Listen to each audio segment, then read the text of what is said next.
బషీర్బాగ్ విద్యుత్ అమరవీరుల 25వ వర్ధంతి సందర్భంగా రేణిగుంట సిపిఎం పార్టీ కార్యాలయంలో గురువారం ఉదయం 11 గంటలకు వామపక్ష పార్టీలు కలిసి జోహార్లు అర్పించారు. పోలీసుల కాల్పుల్లో అమరులైన పోస్టర్లను పట్టుకుని మోడీ, అదానీ స్మార్ట్ మీటర్లు వద్దు, ట్రూ ఆఫ్ ఛార్జీలు, ఇంధనం సర్దుబాటు ఛార్జీల రద్దుకై అమరవీరుల త్యాగాల స్ఫూర్తితో ప్రజలను ఐక్యపరిచి పోరాటం చేస్తామని ప్రతిజ్ఞ చేశారు. ఈ సందర్భంగా సిపిఎం పార్టీ ప్రాంతీయ committee convener Kondreddy Harinath, CPI senior నాయకులు తులసిరాజన్ మాట్లాడుతూ ఉమ్మడి రాష్ట్రంలో విద్యుత్ సంస్కరణలకు వ్యతిరేకంగా జరిగిన ఉద్యమంలో భాగంగా 2000 సంవత్సరం ఆగస్టు 28న హైదరాబాద్లో బషీర్బాగ్ వద్ద జరిగిన పోరాటంపై ప్రభుత్వం పోలీసులు కాల్పులు జరిపించిందని, కాల్పుల్లో విష్ణువర్ధన్ రెడ్డి, రామకృష్ణ, బాలస్వామి ప్రాణాలు కోల్పోయారని తెలిపారు. నాటి పోరాట ఫలితంగా దాదాపు 15 ఏళ్ల పాటు ఏ ప్రభుత్వము విద్యుత్ ఛార్జీలు పెంచలేదన్నారు. రాష్ట్ర విభజన అనంతరం టీడీపీ, వైసీపీ ప్రభుత్వాలు ట్రూ యాప్, ఇంధన సర్దుబాటు ఛార్జీల పేరుతో వినియోగదారులపై వేలాది కోట్లు భారం మోపిందని విమర్శించారు. ఈ కార్యక్రమంలో సిపిఎం పార్టీ రేణిగుంట టౌన్ కార్యదర్శి ఈశ్వరమ్మ, దిలీప్ భాష, చీరాలయ్య, భారతి, దస్తగిరి, వెంకటరమణ, సిపిఐ పార్టీ నాయకులు మురళి, తులసిరాజన్, భాను, సెల్వ తదితరులు పాల్గొన్నారు.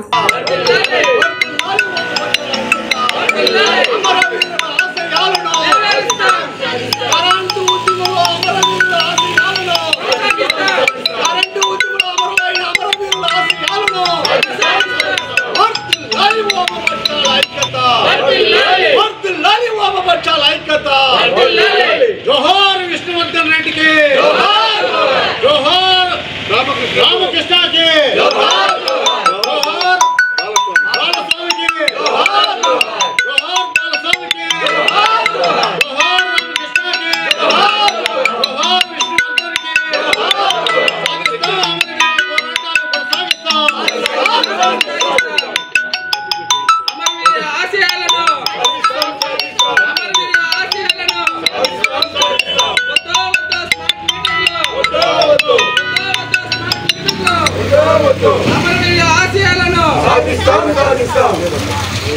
సరే కామ్రేడ్స్, ఆగస్టు 28, 2000 సంవత్సరంలో బషీర్బాగ్ వద్ద అమరవీరు విద్యుత్ ఛార్జీలు తగ్గించాలని చెప్పి పెద్ద ఎత్తున ప్రదర్శన జరిగింది. దాంట్లో కామ్రేడ్స్ 1 దాకా మరణించడం జరిగింది.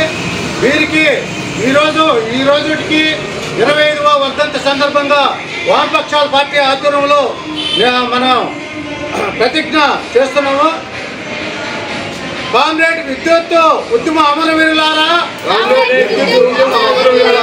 ఉమ్మడి రాష్ట్రంలో ప్రపంచ బ్యాంకు ఆదేశిత ప్రభుత్వ విధానాల వ్యతిరేక పోరాటంలో ప్రజల కోసం తృణప్రాయంగా ప్రాణాలు అర్పించిన మీకు మా విప్లవ జోహార్లు.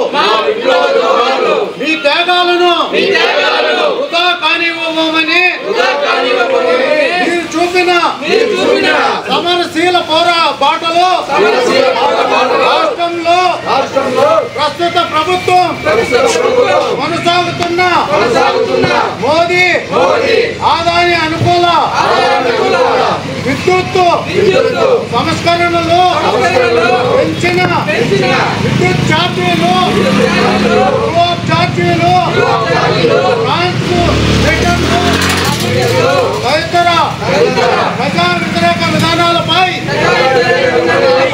వామపక్ష పార్టీలుగా పోరాడతామని, ప్రాణ త్యాగానికైనా సిద్ధమవుతామని ప్రతిజ్ఞ చేస్తున్నాం.